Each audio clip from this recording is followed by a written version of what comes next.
So, isang pagpapalang umaga po sa ating lahat. Muli ako si Sebastian and welcome to our daily devotion with Pastor Russell Ocampo. And today is May 17, 2026 and our topic is all about Jehoshaphat's prayer.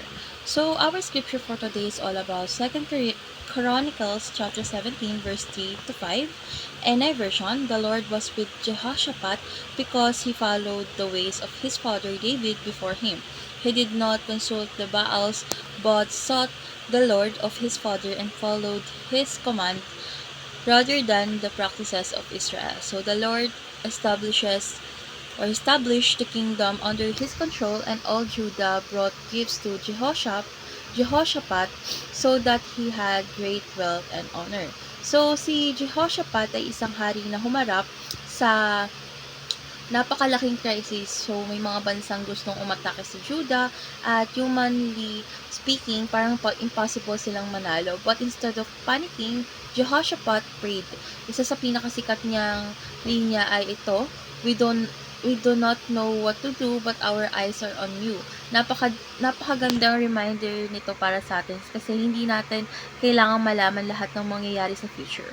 What matters most is that our eyes remained fixed on God. So when we trust Him, God fights battles we cannot win on our own. So let's go on to our teaching. First is we do not need to know the future. So minsan gusto nating kontrolin ang lahat at malaman agad ang mangyayari. But God does not require complete understanding. He asks for trust. Second is we must fix our eyes on the Lord. So kapag nakafocus tayo sa problema, lumalaki ang fear. But when we focus on God, lumalakas ang faith natin. So our peace depends on where we look. And last is the Lord fights for those who trust in Him. So hindi ibig sabihin nito na walang struggles. But it means God is actively working for His people. So victory belongs to Him. So, how do we respond? First is do not compare your capacity to the challenge. So, kapag titinan mo lang ang sarili mong strength, madali tayong mawala ng pag-asa because your strength alone is never enough. Second is compare your challenge to the power of God. So, whatever battle you face, God is greater. Walang imposible sa Kanya. And last is worship God, trust in Him, and experience His victory. So, before the victory came, the people worship first.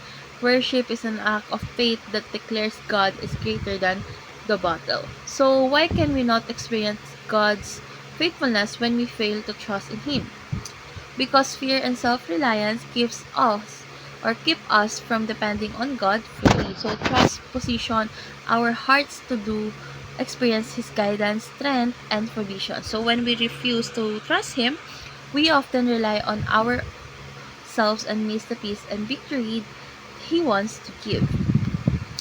So, reformers, Jehoshaphat and Jesus Christ. So, Jehoshaphat led reforms that turned people back to God, but Jesus is the greater reformer.